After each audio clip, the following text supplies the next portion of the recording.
Assalamualaikum everyone. My name is Mohammed Waleed bin Saad and I am an officer of 47th Common. ये current affairs की जो series चल रही है उसका आज छठा लेक्चर है। आप लोग न्यूज़पेपर में पढ़ते रहेंगे, जो पहले से पढ़ते आ रहे हैं उनको भी ये पता होगा कि पाकिस्तान के इश्यूज में जब भी डिस्कशन होती है तो ये कहा जाता है कि पाकिस्तान के प्रॉब्लम्स की एक बेसिक वजह जो है वो ये है कि सेंटर प्रोविंस रिलेशनशिप अच्छा नहीं है। तो उसके ऊपर ये वीडियो है। और ये बड़ा आप लोग या फिर जनरली आप लोग ये पढ़ रहे होंगे कि 18th अमेंडमेंट बड़ी कमाल की अमेंडमेंट थी। जो डॉन के सर्कल्स हैं वो ये कहेंगे और फिर कुछ इदारे कहेंगे कि जी बहुत बुरी ये अमेंडमेंट है, प्रोविंसेस रेडी नहीं थे तो पावर उनको दे दी गई। तो इसके ऊपर ये छोटी सी एक वीडियो मैं बनाई है। इसको मैंने इस तरह डिवाइड किया है कि पहले हम सिर्फ फेडरेशन के और फेडरलिज्म के आइडिया को देखेंगे और कुछ थोड़ा-सा इसके फ्यूचर प्रोस्पेक्ट्स पे बात करेंगे कि क्यों इसको अ, किया गया, क्या चीज़ लीड कर गई इस आइडिया को लेके कि हमने 18th अमेंडमेंट तक हम आए हैं। और सेकंड वीडियो में ज़्यादा हम हिस्टोरिकल डेवलपमेंट्स पे करेंगे कि इसकी ज़रूरत क्यों पेश आई, कैसे पाकिस्तान ने सेंट्रलाइज़ेशन ऑफ पावर जो है वो किए रखी। सेंटर का मतलब ये है कि फेडरल गवर्नमेंट सारे सब्जेक्ट्स जो हैं, सब्जेक्ट्स क्या होते हैं? सब्जेक्ट्स होते हैं एजुकेशन, हेल्थ, करेंसी बनाना, देन लॉ एंड ऑर्डर। इस तरह के डिफरेंट जो है ना ये सब्जेक्ट्स होते हैं। जो सब्जेक्ट जिसके पास होगा वो उतना पैसा डिमांड करेगा। जिस तरह डिफेंस जो है वो फेडरेशन का जो आपका सेंटर होता है, फेडरल गवर्नमेंट होती है, उसका सब्जेक्ट होता है, क्योंकि आर्मी जो है वो किसी प्रोविंस की नहीं होती, वो पूरे फेडरेशन की होती है। इस तरह सिविल सर्विसेज जो हैं, जिसमें आप लोग भी जाना चाह रहे हैं सीएसएस के जरिए, वो फेडरेशन का सब्जेक्ट है। जबकि प्रोविंशियल मैनेजमेंट सर्विस आप लोग पढ़ते हैं, वो जो ब्यूरोक्रेट्स होंगे, वो जो मैनेजमेंट के लोग होंगे, वो स्टेट के होंगे लेकिन वो प्रोविंस को रिप्रेजेंट कर रहे होंगे। तो इस तरह एक डिवीजन है, उसको हम समझने की कोशिश करेंगे इन वीडियोस में। जिसको ये नोट्स रिक्वायर्ड हों, अगेन वही एक्सरसाइज के आप कमेंट सेक्शन में लिख देंगे और आपको इंशाल्लाह वो मेल कर दिए जाएंगे। तीसरे फेज में हम इंशाल्लाह इसकी 18th अमेंडमेंट में क्या-क्या चेंजेस आई हैं, किन-किन आर्टिकल्स ऑफ कॉन्स्टिट्यूशन को अमेंड किया गया और उससे क्या असरात हम देख रहे हैं और क्या देख सकते हैं, ठीक है? तो ये 2 से 3 वीडियोज़ होंगी जिसमें हम इनको इसको डिस्कस कर लेंगे। पहले तो हम ये देख लेते हैं कि फेडरलिज्म का मतलब क्या होता है? अच्छा, इज़्म जो भी होगा उसको कहा यही जाता है कि ऐसे अगर आए तो उस इज़्म को अटेम्प्ट ना करें, एक्सेप्ट टेररिज्म, ठीक है? उसके पीछे एक रीज़न है। इज़्म जो है ये आइडियोलॉजी बेस्ड होता है, आइडिया बेस्ड होता है और बहुत ब्रॉडन इसकी आउटलुक होती है। हम सिर्फ एक इज़्म के पॉइंट को पकड़ के पूरा एसे लिख देते हैं जिसकी वजह से गलती हो जाती है। या तो आपको डीपली उस इज़्म का पता हो, फिर आप उसको अटेम्प्ट ज़रूर कर लें। करंट अफेयर्स में जनरल सवाल आएगा तो जनरली उसको अटेम्प्ट करने का 20 नंबर के सवाल में कोई हर्ज नहीं है। लेकिन एसे में कोशिश कीजिएगा इज़्म जो है उसको ना अटेम्प्ट करें। अच्छा, what is meant by federalism? ये ऐसा कॉन्सेप्ट और आइडिया है जिसमें सपोर्ट किया जाता है किस चीज़ को कि 2 लेवल्स के ऊपर गवर्नमेंट होगी। एक रीजनल गवर्नमेंट होगी और एक सेंट्रल गवर्नमेंट होगी या जनरल गवर्नमेंट होगी। इसका मतलब ये है कि जो ओवरऑल स्टेट के एक्शंस हैं और स्टेट कैसे वर्क करेगी, वो इस तरह 2 हिस्सों में डिवाइड कर लिया जाता है उसे। अब मैं आपको इसकी एग्ज़ाम्पल इस तरह दूँगा कि 3 पिलर्स ऑफ स्टेट होते हैं, ठीक है? एग्ज़ेक्युटिव पिलर होता है एक लेजिस्लेटिव पिलर होता है और एक जुडिशियल पिलर होता है। तो इसमें तीनों साइडों, तीनों पिलर्स को 2-2 हिस्सों में डिवाइड कर लिया जाता है ताकि एक ओवरऑल कंट्रोल सँभाले और एक जो है वो विद इन द प्रोविंस या विद इन द स्टेट जो है वो रोल अदा करे। यूएस के अंदर स्टेट्स कहलाती हैं, हमारे मुल्क में प्रोविंसेस कहलाते हैं। तो फेडरल प्रोविंस रिलेशन और यूएस के अंदर स्टेट और यानी कि जो फेडरल गवर्नमेंट उनकी है और स्टेट्स, छोटे-छोटे प्रोविंसेस टाइप स्टेट्स बनी हुई हैं। 50 स्टेट्स हैं यूएस के अंदर, तो 50 प्रोविंसेस हैं। पाकिस्तान के अंदर 4 प्रोविंसेस हैं, ठीक है? तो नामों का फ़र्क है, काम सेम टू सेम है और कॉन्स्टिट्यूशन ये डिवीज़न करके देता है। अब ये जो आइडिया है, ये कैसे होता है, कैसे फंक्शनल होता है और इसको कैसे हम नोमेनक्लेचर कैसे होती है? फेडरल एक होगा सेंट्रल गवर्नमेंट या फेडरेशन, और एक होगा फेडरेटिंग यूनिट्स। फेडरेटिंग यूनिट्स भी कहा जाता है, प्रोविंसेस भी कहा जाता है, स्टेट्स भी कहा जाता है। अब वाई फेडरेशन का जवाब ये है कि बेटर मैनेजमेंट ऑफ टेरिटरी जो है वो सेंटर से बैठ के नहीं हो सकती। हमने इस्लामिक हिस्ट्री में भी पढ़ा कि गवर्नर्स लगाए गए, ठीक है, जो खलीफा बैठा होता था वो अपने गवर्नर्स चुनता था। इसी तरह आप पूरे इलाके को एक साथ रूल नहीं कर सकते, आपको मैनेजमेंट डिवाइड करनी पड़ती है कि जी इस इलाके को आप मैनेज करें। हाँ, आप मैनेज किस तरह करेंगे वो एक जो है लिखी हुई कॉन्स्टिट्यूशन है उसके तहत करेंगे। तो बेटर मैनेजमेंट के लिए फेडरेशन रखी जाती है। फिर जहाँ पे खास तौर पे डाइवर्सिफाइड पॉपुलेशन हो उसके लिए हम कोशिश करते हैं कि उसको छोटे छोटे हिस्सों में डिवाइड कर लें। फॉर एग्जाम्पल सिंध में हो सकता है पंजाब का, अगर आपका वो है, अगर सेंट्रल गवर्नमेंट सिर्फ स्ट्रांग है और पंजाबी प्रेसिडेंट है, पंजाबी प्राइम मिनिस्टर है, तो सिंधी लोगों को लगेगा कि शायद हमें बिल्कुल एक्सक्लूड कर दिया गया है। तो सिंध के लोगों के लिए अगर सिंधी आपको चाहिए तो आप प्रोविंशियल मैनेजमेंट सर्विस आपने बनाई हुई है, आपने इस तरह के वो बनाई हुई है प्रोविंशियल लेवल पे कि वहां पे भी असेंबली है, ठीक है, वहां पे भी जुडिशरी के लोग बैठते हैं। तो इस तरह करके एक डिवीजन बनाई हुई है। तो मैंने आपको बताया था 3 पिलर्स हैं। सेंटर के अंदर नेशनल असेंबली और सेनेट है, प्रोविंशियल असेंबलीज अलग है, वहां पे जो एमपीएस हैं, मेंबर ऑफ पार्लियामेंट, ठीक है, प्रोविंशियल असेंबली वो बैठते हैं। जो हमारी नेशनल असेंबली है और सेनेट है उसमें पूरे पाकिस्तान से वोटिंग होती है, ठीक है। इसी तरह सिंध की अपनी असेंबली होगी, केपी की खैबर पख्तूनख्वा की अपनी असेंबली होगी, इसी तरह पंजाब की अपनी और बलूचिस्तान की अपनी। इस तरह ये 4 असेंबली हो गई, इस तरह 4 सूबाई चीफ मिनिस्टर होते हैं और प्राइम मिनिस्टर सबका एक होता है। तो ये जो डिवीजन है ये हमने एग्जीक्यूटिव में की हुई है। एग्जीक्यूशन की अलग दूसरी जो एजेंसीज है उसमें क्या होता है कि आपकी एक फेडरल ब्यूरोक्रेसी है जो आप लोग सीएसएस के थ्रू आते हैं, और दूसरी प्रोविंशियल ब्यूरोक्रेसी है जो पीएमएस के थ्रू आते हैं, ठीक है। तो एग्जीक्यूटिव को इस तरह डिवाइड किया हुआ है। फिर जो आपकी जुडिशरी है उसमें भी एक सुप्रीम कोर्ट है जो पूरे पाकिस्तान की है, और फिर हाई कोर्ट्स हैं जो हर प्रोविंस के अंदर अपनी है। इस्लामाबाद हाई कोर्ट अलग है, ठीक है, और फिर डिस्ट्रिक्ट कोर्ट्स वो अलग आ जाती हैं, ठीक है। तो इस तरह करके डिवीजन की हुई है judicial pillar of the state की, लेजिस्लेचर की मैंने आपको बता दी, और एग्जेक्टिव की आपको बता दी। तो 3 पिलर्स को इस तरह हिस्सों में डिवाइड किया हुआ है between the central government and the federating units या प्रोविंसेस, ठीक है। तो इसका सामने क्या, हाउ इट वर्क्स, हार्मोनाइज किया होता है कि आपके लॉज जो है वो हार्मोनाइज हो पूरे कंट्री के अंदर, ठीक है। अब ये हार्मोनाइजिंग कैसे डिफाइन की जाती है, वो कॉन्स्टिट्यूशन आपको बताता है कि कौन से सब्जेक्ट जो है वो सेंटर के पास रहेंगे, कौन से प्रोविंसेस के पास रहेंगे। आप लोग ये बहुत ज्यादा पढ़ेंगे कि devolution of power is the solution. Devolution of power कर देनी चाहिए to the lowest tier of the state, के आपको खास तौर पे जो आपके रोजमर्रा के जो मसाइल हैं, एजुकेशन के, हेल्थ के, वो आपके अपने डिस्ट्रिक्ट में बैठे बैठे हल हो जाए। आप जो कराची में बैठा हुआ बंदा है उसको इस्लामाबाद आना पड़े, जो सिंध रूरल में बैठा हुआ है या साउथ पंजाब के किसी गांव में बैठा हुआ है उसको लोकल लेवल पे ही रिलीफ मिल मिल जाए, उसके डोर स्टेप पे चीजें मिल जाए। ना कि ये कि वो रिलीफ के लिए कोर्ट से रिलीफ लेना है तो हाई कोर्ट एक हो इस्लामाबाद में हो, वो उधर बेचारा आता रहे। डिस्ट्रिक्ट कोर्ट और ये जो कोर्ट्स बनाने का मकसद यही होता है कि ताकि हार्मोनाइजिंग हो पूरे स्टेट की। अगर स्टेट के सिटीजन को आप रिलीफ नहीं देंगे तो वो आपके खिलाफ हो जाएगा, ठीक है। तो इसी तरह लोगों लोगों के मसले हल करने के लिए ये अरेंजमेंट एक बनाया हुआ है फेडरलिज्म का, ये जिसमें फेडरेशन और जो आपकी प्रोविंसेस है उनके दरमियान डिवीजन होती है।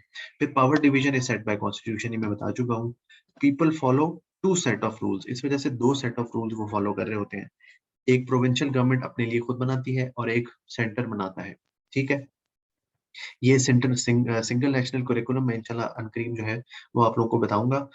अम, इस लेक्चर के बाद सिंगल नेशनल करिकुलम के ऊपर भी डिस्कशन करना इजी हो जाएगा, तो इसको और सुन लीजिएगा। Rational behind federal form of government, के पाकिस्तान में फेडरल फॉर्म क्यों चूज की गई। अमूमन जो कंट्रीज हैं वो दुनिया में वो फेडरेशन के तौर उस पर बने हुए हैं। 2 किस्म के आइडियाज हैं इसके ऊपर। एक होती है यूनिटरी फॉर्म ऑफ गवर्नमेंट जो नेहरू ने प्रपोज की थी, और एक होती है federal form of government. Federal और यूनिटरी फॉर्म ऑफ गवर्नमेंट में ये फर्क है कि यूनिटरी फॉर्म ऑफ गवर्नमेंट जो है वो सारा कुछ अपने पास ले लेती है। जो सेंटर होता है, यानी कि सेंट्रल गवर्नमेंट्स के पास सारी पावर होती है। सेंट्रल गवर्नमेंट डिसाइड करती है कि यार इस जो रीजन है इसको हमने कितनी एक पावर देनी है, वो सेंट्रल गवर्नमेंट की मर्जी से होता है। तो जहां पे सब कॉन्टिनेंट जिस रहा था, तो कायदे आजम 36 कमेटियां थी, एक कमेटी के मेंबर रहे कायदे आजम, जो कि स्ट्रक्चर ऑफ गवर्नमेंट या structure of the state decide करना था जिसने। क्यों रहे? क्योंकि 25% आबादी मुसलमानों की थी। आपको ये रियलाइजेशन थी कि अगर ये लोग बन गए, हिंदू बन गए और यूनिटरी फॉर्म ऑफ गवर्नमेंट बन गई, तो मुसलमान एक्सक्लूड हो जाएंगे। तो आप चाहते थे कि डेवोल्यूशन ऑफ पावर हो, सूबाई खुद मुख्तारी हो, जिसको प्रोविंशियल ऑटोनॉमी कहा जाता है। तो उसमें यह है कि पंजाब में हमारी गवर्नमेंट बन जाएगी जिसमें मुसलमान अक्सरियत में है, बंगाल में हमारी गवर्नमेंट बन सकती है। ये क्रिप्स मिशन और ये सारे आप पढ़ेंगे तो आपको अंदाजा होगा कि कायदे आजम क्यों इस बारे में इतना सीरियस थे। तो इसलिए हमने यूनिटरी फॉर्म ऑफ गवर्नमेंट नहीं बनाई, हमने provincial federal form of government बनाई। और थ्रू आउट आपकी जो मूवमेंट है वो भी प्रोविंसेस पे चली, ये आगे मैं डिस्कस करता हूँ कि इसके पीछे क्या रैशनल था कि Pakistan chose to become a federal government. ये हिस्टोरिकल रूट्स है इसकी, कि कायदे आजम को नजर आ रहा था कि यूनिटरी फॉर्म ऑफ गवर्नमेंट जो है ना, तबाही है, बर्बादी है इस मुल्क की। तो जब आपका डिक्टेटर बैठता है और वो कहता है यूनिटरी ऑफ कमांड, तो वो यूनिटरी फॉर्म ऑफ गवर्नमेंट ही बना रहा होता है एक किस्म की। वो ऑन पेपर्स फेडरेशन होती है कि दो हिस्सों में डिवाइड है, और पुतले बिठाए होते हैं उसने, चीफ मिनिस्टर और ये, लेकिन वो सारा कुछ रूल जो है उसके एक हाथ में होता है, जिसकी वजह से पाकिस्तान बर्बाद हुआ है। ठीक है। तो रैशनल बिहाइंड क्या होगा उसके पीछे, मैंने आपको पहले बताया कि कायदे आजम और मुस्लिम लीग को अगर आप देखें तो उनकी सारी पॉलिटिक्स जो है वो प्रोविंशियल ऑटोनॉमी के लिए थी, कि प्रोविंसेस को राइट्स दिए जाए। ये जो हिस्ट्री का पोर्शन आपको यहाँ पढ़ाया जाएगा, इंशाल्लाह पाकिस्तान अफेयर्स अनकरीब शुरू होने लगा है, तो उसमें ये बात सारी जो आपकी पॉलिटिकल मूवमेंट है, दैट इज नॉट बेस्ड कि जी मैं मुसलमान हूँ वो हिंदू है। दैट वाज थ्री बेसिकली जो उसमें एक्टर्स थे। वो एक ब्रिटिश गवर्नमेंट थी, यानी ब्रिटेन का जो आया हुआ था यहाँ पे गवर्नर जनरल, और जो उसकी वहां पे पार्लियामेंट थी, ये एक एजेंट था। दूसरा एजेंट इंडियन नेशनल कांग्रेस थी, और तीसरी मुस्लिम लीग थी। इनकी पॉलिटिक्स अगर आप समझ गए तो आप समझ जाएंगे। अगर आपने कम्युनल लेवल पे मुसलमान और हिंदू में डिवाइड कर लिया हिस्ट्री को, तो आपको नहीं समझ आनी, क्योंकि राइट्स की हिस्ट्री थी। हमने मुसलमान जो पाकिस्तान बनाया है वो ना जंग की बेस पे बनाया है, ना हमने किसी मुस्लिम ओरिएंटेड उससे, यानी इस्लाम की बेसिस पे कि इस्लामिक स्टेट बनानी है इसलिए नहीं बनाया था। एक ऐसी स्टेट चाहिए थी जिसमें मुसलमानों को राइट्स मिल जाए। तो ये प्रोविंशियल सारी पॉलिटिक्स की गई, और ये एक रीजन भी बना कि जब पाकिस्तान बन रहा है तो उसके बाद आपको समझ नहीं आई कि क्या करना चाहिए। कायदे आजम के अलावा कोई नेशनल लेवल लीडर था ही नहीं, सारे प्रोविंशियल लीडर्स थे जिनको प्रोविंशियल पॉलिटिक्स का तो पता था कि नेशनल लेवल की, लेकिन पॉलिटिक्स उनको पता ही नहीं थी। तो ये रैशनल था जिसकी वजह से पहली बात, पहला जो पॉइंट है जिससे हम फेडरल फॉर्म हमने चूज किया। दूसरा, प्रोविंसेस ने बनाया है पाकिस्तान को, ये बहुत इंपॉर्टेंट पॉइंट है समझने के लिए। आज जब आपको बलोचिस्तान तंग करता है, या बलूचिस्तान के लीडर आपको नहीं तस्लीम करते, या वहां पे सेपरेटिस्ट मूवमेंट चल रही है, तो राइट्स नहीं ना देना, इकोनॉमिक एक्टिविटी में उनको स्पेस ना देना, पॉलिटिकल जो डिसीजन मेकिंग है उसमें उनको ना लेना, और सबसे बढ़ के ये कि उसने डिसाइड किया था कि वो पाकिस्तान के साथ मिल रहा है। ठीक है ना। तो प्रोविंसेस ने मिलके पाकिस्तान को बनाया। और बलूचिस्तान का इशू था जब शुरू में खान ऑफ कल्लात ने कहा कि हम आपके साथ करना चाहते हैं, और बाद में उन्होंने रिफ्यूज कर दिया, तो कायदे आजम को फौजें भेजना पड़ी। तो उससे भी एक इशू क्रिएट हुआ बलूचिस्तान का, वहां से शुरू हुआ। और उसके बाद से हमने कभी भी बलूची लोगों को साथ बिठाने की कोशिश ही नहीं की। अमेरिकन हिस्ट्री में भी इस तरह वॉर्स के हुई है उनके within the country, civil war कहलाती है वो भी हम यूएस हिस्ट्री में डिस्कस करेंगे। तो सिविल वॉर के बाद आप पीरियड पढ़िएगा, 19 1865 में सिविल वॉर खत्म हो रही है, 1865 से 1879 तक, बल्कि 76 तक है वैसे तो, लेकिन 79 तक भी कुछ राइटर्स लिखते हैं कि 1876 तक उन्होंने रिकंस्ट्रक्शन की है अपने उन इलाकों की जहां पे तबाही की गई थी, या जहां पे फौजें भेजी गई थी। तो रिकंस्ट्रक्शन में क्या है, सिर्फ वो नहीं होता कि आप सिर्फ इंफ्रास्ट्रक्चर डेवलप कर दें, वो सिर्फ एक पार्ट होता है। उन्होंने उनको पॉलिटिकल राइट्स देने शुरू किए, उन्होंने वहां पे फंड ज्यादा देना शुरू किया, पैसे ज्यादा देना शुरू किए, इन्वेस्टर हायर किए बाहर से, उनको वहां पे लगाया कि यहाँ पे स्कूल बनाओ, यहाँ पे लोगों को एम्प्लॉयमेंट दो। तो रिकंस्ट्रक्शन में इंटेलेक्चुअल रिकंस्ट्रक्शन भी होती है, उसमें जो है ट्रस्ट बिल्डिंग भी होती है, ठीक है ना, लोकल लेवल तक जो जाती है, ताकि आपका मुल्क जो पहले टूट रहा था, क्योंकि अमेरिकन हिस्ट्री बड़ी मजे की है, उसमें उन स्टेट्स ने कहा था कि हम नहीं रहते आपके साथ, हमने नहीं रहना यूएस की प्रोविंस, हमने नहीं रहना, तो उन्होंने अलहदगी का ऐलान कर दिया। तो ये बड़ी मजे की एक उनकी सिविल वॉर है, जिससे उनका इंटेलेक्चुअल और उनका जो लिटरेचर है वो भरा हुआ है। वैम्पायर आपने शायद देखे हो, जो वैम्पायर्स वाली सारी स्टोरीज हैं वो बेसिकली सिविल वॉर से निकली हुई हैं।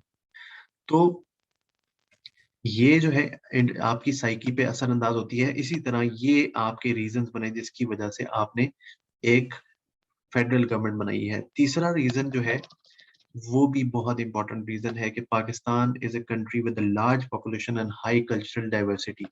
मैंने जिस तरह बताया कि सिंधी को नहीं पसंद आएगा कि पंजाबी उसे रूल कर रहा हो, तो इतनी बड़ी डाइवर्स कौम को और इतनी ज्यादा आबादी वाली कौम को आप नहीं मैनेज कर सकते सेंटर से बैठ के, आपको प्रोविंशियल ऑटोनॉमी और प्रोविंसेस बनाने पड़ेंगे। तो ये भी एक रीजन बनी।